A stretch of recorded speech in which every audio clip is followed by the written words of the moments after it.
Greetings.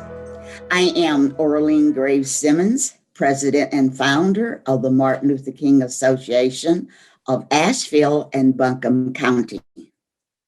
The association celebrates and recognizes Rosa Parks, nationally known as the mother of the civil rights movement in America. She set in motion a chain of events that changed forever the landscape of American race relations by refusing to give up her seat on the bus to a white male passenger in Montgomery, Alabama in 1955. Her courageous act changed our nation and redirected the course of history. I am pleased to introduce to you Dr. Sharon Kelly West. Dr. Sharon Kelly West is an international speaker, historian, and published author, focusing on healthcare disparities and culturally appropriate approaches to medical care, inclusive of the topic of cultural humility. She is a well-known keynote speaker, workshop leader, and panelist addressing various culture health topics. Dr. West also served as adjunct nursing faculty, where she teaches systems level leadership and ethics for nurses at Mars Hill University. Dr. West has been appointed by 2 governors of North Carolina to serve on the North Carolina Commission of Public Health in the registered nurse seat. A registered nurse, West received her undergraduate degree in nursing from Winston-Salem State University, Master of Science, Western Carolina University, postgraduate studies in clinical ethics at Wake Forest University, and completed doctoral studies in clinical ethics from Albany Medical College. She is currently nurse manager of Women Veteran Services at the Veteran Administration Medical Center in Asheville, and a freelance columnist for the Asheville Citizen Time on various health topics. Her publications on healthcare prefaces of African Americans at the End of Life have appeared in Home Care Nurse National Journal and Omega Journal of Death and Dying. Along with elimination of health disparity, Dr. West's interests include the impact of racial stratification on the health and health-related decisions of adults, culturally appropriate medical decision-making at the end of life in African Americans, and medical access options for African Americans, 1890 through 1960. And now it is my honor to present Dr. Sharon Kelly West with the Martin Luther King Association of Asheville and Buncombe County's Rosa Parks Award. I am Sharon Kelly West. I am a native Ashevillean.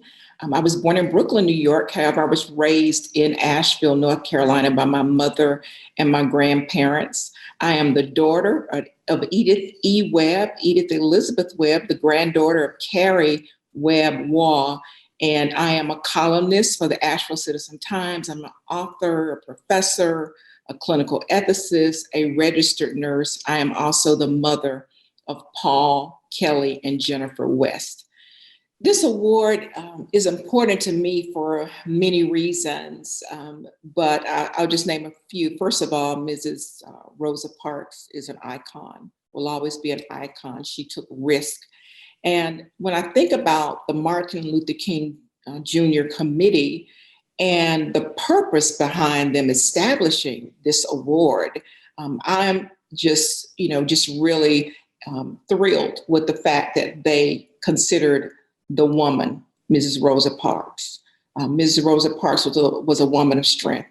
She was a strong woman, and she stood for many principles that we all should live by. She was not afraid to take a risk, and it wasn't for herself, it was for others.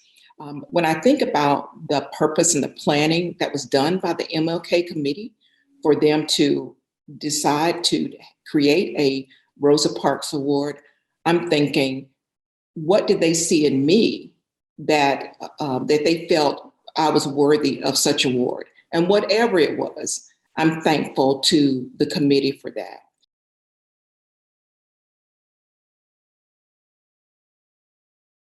So how the work that I do impact the community, I think it's a really interesting one, because I think my purpose is about having a heart for humanity. And this is something that I learned along the way, to care about others, because I feel like there's a lack of love and caring for one another. I tend to focus on those who have been considered the least likely, and the unlikely.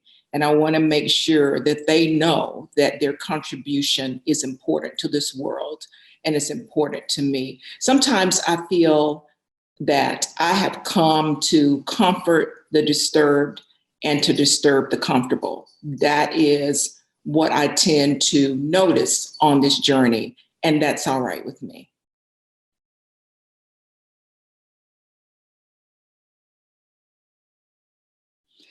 What inspires me to persevere in the times of adversity is really a very simple answer, and that is my faith. Many times, one's spirituality is the only entity that is larger than that which we are facing at that moment. My grandmother rooted and grounded my brother and I into having a strong faith. And this is something that I've carried with me, a presence, I should say, that I've carried with me through this journey. And my mother taught me this as well. When I was a senior in nursing school at Winston-Salem State University, I remember calling my mother and I said, "Mommy, I'm coming home. I am tired of these exams. I'm tired of going to clinicals at 6 o'clock in the morning. Let me just come home. I can work at Square D, which was a factory here at that time where my mother worked. I can work at Square D and I can make money and everything will be well. I'm good." And my mother told me at that time, she said, "No, you will not. You will stay and you will complete your task. You will complete what you have started. Anything worthwhile is going to be hard. So you stay there and you finish it. You can do it." And then I remember when Amanda Gorman, the poet laureate that spoke so beautifully at the inauguration of President Biden. And if I could just read this, because it is so impactful about adversity. And she said that even as we grieved, we grew, that even as we hurt, we hoped, that even as we tired, we tried. And I think this just kind of urges us to do all that we can. It may not be comfortable, but it's going to be worth it. The journey will be worth it.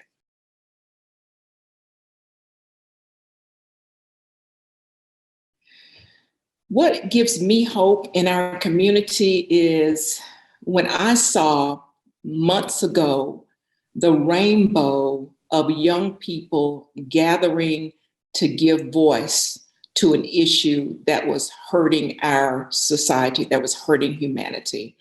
When during the time of Black Lives Matter and the George Floyd situation, I was in downtown Asheville and I walked through and I saw the crowds of young people of the rainbow, and they were together in unison, solidarity, and they were advocating for the right thing to do. That means we have to step out of our comfort zone and to support those things that are right and do not support those things that are wrong, but give voice to those things that are wrong.